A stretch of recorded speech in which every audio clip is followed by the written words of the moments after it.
Alors, salut, on se retrouve pour un tirage sentimental. J'ai essayé de poser une question qui revient souvent aussi. Je ferai de mon mieux pour y répondre parce que la datation est souvent, voilà, pas la chose la plus évidente en cartomancie, mais voilà, on va essayer d'obtenir des réponses sur quand vais-je faire une rencontre amoureuse. Donc pour les célibataires, mon Dieu, je n'arrive pas à parler. Le chariot, j'ai tiré comme grand arcane majeur pour voilà, savoir un petit peu l'énergie générale du tirage. Mais ça m'étonne pas parce que souvent pour moi le chariot, ça parle justement de rencontres, en tout cas de mouvement. De mouvement et de réussite, de succès. Quoi d'autre? Ça peut aussi parler d'avancer malgré les résistances, et j'entends malgré... alors c'est pas malgré l'inconnu, c'est vraiment malgré les résistances. Parce que je pense qu'il y a des résistances en fait là, du coup, c'est ça qu'on nous dit plutôt. Voilà, bon, on va rentrer dans le tirage, mais a priori, ce serait plutôt ça le message de cet arcane. À la question, As d'épée, 9 de denier, 5 d'épée. Alors,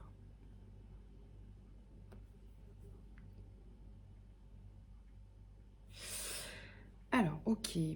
J'ai l'impression que ce qu'on nous dit là, donc c'est pas forcément hors sujet, mais ça concerne a priori une certaine stabilité ou amélioration matérielle ou financière avec le 9 de denier. Donc potentiellement, c'est ça qui pouvait peut-être bloquer une certaine rencontre amoureuse, hein, si vous étiez dans une situation matérielle ou financière compliquée. C'est ça que je perçois. Quoi d'autre? Non, c'est ça que je perçois. Ok. Assez précis, hein, donc ça peut pas parler à tout le monde. Voyez si ça résonne avec votre situation ou pas. Hein. Roi de coupe, 4 d'épée et cavalier d'épée.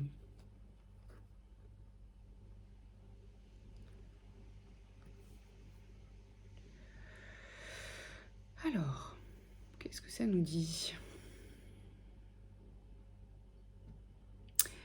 Alors, ça nous dit que il y a deux énergies un peu opposées, mais c'est souvent le cas hein, en spiritualité. Il y a deux énergies en vous, a priori. C'est une énergie justement un peu de j'ai envie de comment? J'arrive pas trop à poser des mots dessus.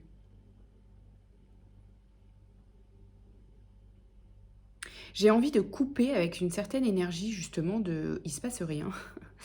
J'ai envie de couper avec cette énergie de peut-être il se passe pas grand chose dans ma vie sentimentale ou amoureuse et ou sexuelle, c'est lié a priori. Et possiblement ça peut être lié à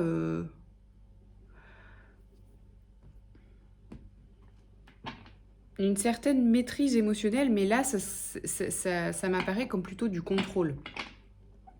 Peut-être que l'une des résistances, ça peut être justement que vous êtes beaucoup trop dans le contrôle de vos émotions, justement. Il y a quelque chose qui fait pas la différence entre la maîtrise émotionnelle, c'est-à-dire accueillir nos émotions, en faire quelque chose d'utile et juste pour soi, et le contrôle. Donc contrôler ses émotions, mais c'est pas juste, parce qu'il y a une notion de je les laisse pas être en fait. Je les laisse pas être, donc soit je les diminue, soit je fais en sorte qu'elles ne fassent pas trop de vagues, ou je ne les ressens pas à fond parce que ça fait trop mal, ou parce que c'est trop intense, ou parce que j'ai pas envie, ou parce que je pense que ça va me faire perdre justement le contrôle. Voilà, donc c'est un peu ça que je perçois. Donc il y a ces deux énergies qui s'opposent, vous voyez. D'un côté, j'en ai marre qu'il se passe rien, et d'un autre côté, bah oui, mais je suis beaucoup trop dans le contrôle des émotions, c'est pour ça que peut-être ça bloque un peu. Ok. Ensuite, on a le cavalier n'importe quoi, le 4 de coupe, pardon, la reine de bâton et le pendu. qui est... Alors ici, avec le 4 de coupe, il peut y avoir la fin d'une situation, un deuil à poser. Alors oui, ça peut être sur la fin d'une éventuelle relation qui potentiellement vous prend encore un peu d'énergie. Ou ça peut être aussi le deuil d'une situation qui n'a rien à voir avec votre vie sentimentale. Ça peut tout à fait être lié à la fin et ou le deuil d'une relation qui vous prenait beaucoup d'énergie, mais ça peut être une relation du coup, voilà, plus ou moins toxique. Je sais qu'on utilise un peu ce mot à tout va en ce moment, mais en gros une relation qui vous prenait beaucoup d'énergie et de place en fait, énergétiquement, qui ne laissait pas du coup potentiellement la place à faire entrer une personne dans votre vie en fait. C'est pour ça que je dis ça. Donc c'est pour ça que ça peut être une ou un ami, un parent, une mère, un père qui prend peut-être actuellement beaucoup de place. Peut-être vous n'avez pas vu ça ou vous le voyez mais vous n'avez pas envie peut-être de... Vous avez l'impression peut-être de... Comment dire ? C'est pas couper, hein, c'est prendre de la distance. Parce que là, il y a une relation avec ce 4 de coupe qui vous prend trop d'énergie. Vous savez, notamment si vous êtes hypersensible ou empathe, si vous avez dans votre énergie une personne qui est justement en difficulté, quel que soit le plan, et que ça réactive consciemment ou inconsciemment un petit peu votre syndrome du sauveur, en tant que hypersensible ou empathe, ou thérapeute ou accompagnant, vous pouvez inconsciemment avoir ce réflexe de prendre un petit peu de ces énergies en fait pour l'aider à porter ce que cette personne doit porter en ce moment. Mais ça n'est pas votre histoire, ça n'est pas votre chemin, ça n'est pas à vous de porter ce fardeau. C'est un peu ça que je perçois, ça parlera peut-être pas à tout le monde, mais pour certains, ça peut signifier ça. Parce que ça vous fatigue, ça vous prend l'énergie et encore une fois, ça ne laisse pas du coup la place à de nouvelles relations.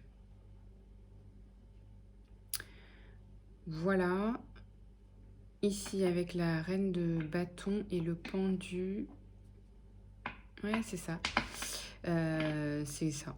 En fait, pour moi, c'est, vous savez, l'énergie de la reine de bâton, c'est une énergie, voilà, c'est l'énergie d'une personne qui a confiance en elle, qui est justement dans son énergie de séducteur ou de séductrice.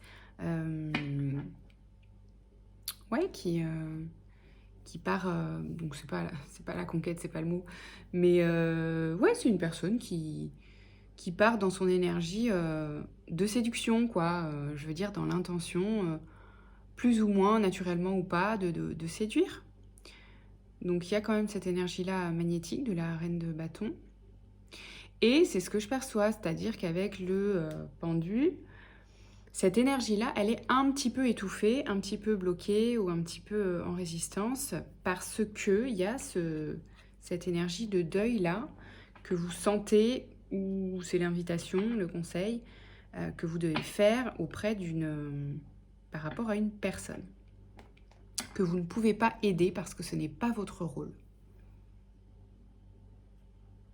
Voilà. Assez spécifique, vous prenez, voilà, si ça résonne, vous laissez. Peut-être ça peut faire décanter des choses aussi, hein, des fois ça vous parle pas tout de suite. Donc je vais prendre l'oracle, des petits conseils de l'oracle de Marlo, qui est un peu orienté sentimental, voir si on a d'autres messages. Parce que à la base la question c'était quand vais-je rencontrer une personne. Oh, ah, je n'arrive pas à attraper la carte. Les échanges. Donc pour répondre à la question suite au tirage du tarot, pour l'instant, ce que ça me dit en fait sur le quand vais-je rencontrer une personne, c'est qu'a priori c'est quand même un peu interdépendant de plusieurs choses que vous êtes en train de faire bouger. Donc il y a la situation matérielle et financière, il y a aussi l'énergie d'une personne qui, volontairement ou pas, il y a de bonnes intentions ou pas, qui vous prend un peu trop d'énergie. Donc ça peut être une personne proche, hein, je perçois, parce que c'est elle est vraiment dans votre énergie. Voilà. Et puis, troisième chose, un peu trop de contrôle. De contrôle sur vos émotions, possiblement parce que vous avez peut-être souffert par le passé, etc. Et vous êtes un peu trop dans le contrôle. Voilà ces trois choses voilà, desquelles dépend un peu le quand.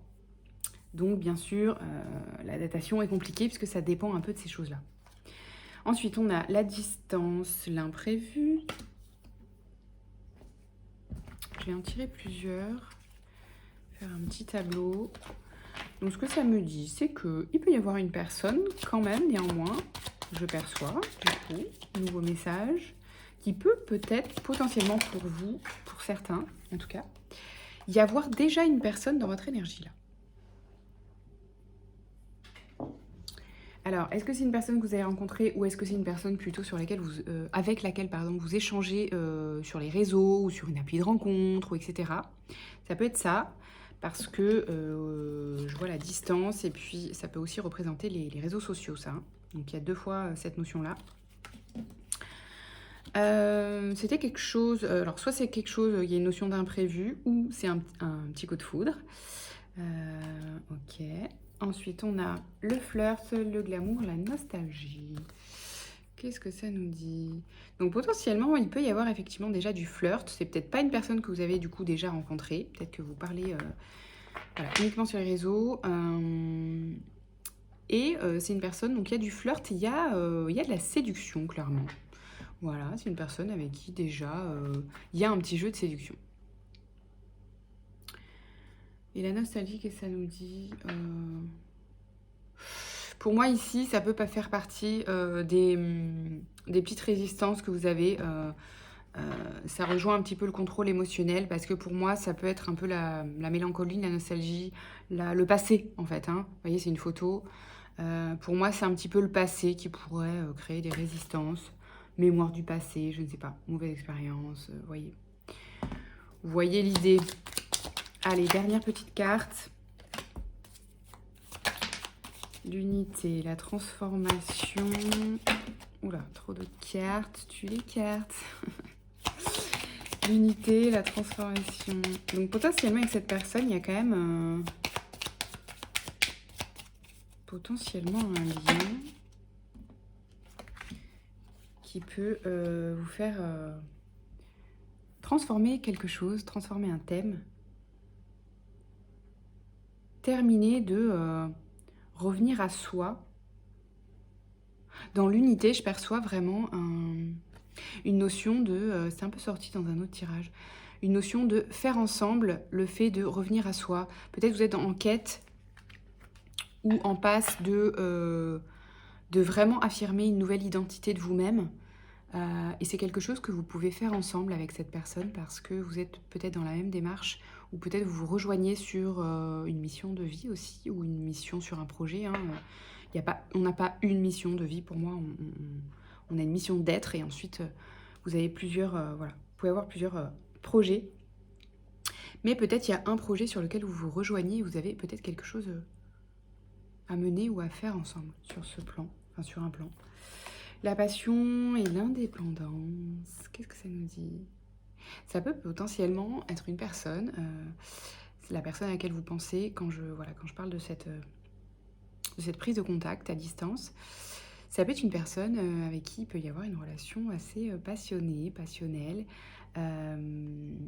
Et je perçois que c'est une relation qui peut être saine parce que vous avez conscience que ce qui va être une ressource pour cette relation, c'est l'indépendance. Parce que je pense que vous êtes sorti de ces schémas, si schémas toxiques il y avait, de ces schémas d'éventuelle dépendance affective, etc. Et donc, c'est une passion qui peut être saine. Vous voyez, c'est pas parce qu'il y a de la passion que c'est forcément toxique. Donc là, je perçois que ça peut être une passion voilà, très saine, où vous pouvez rester dans votre propre unité, chacun ou chacune, et dans votre indépendance, voilà, dans votre liberté individuelle aussi. Et ben c'est très sympa tout ça. Écoutez, je vous laisse là-dessus parce que c'est très positif. Prenez bien soin de vous. À bientôt.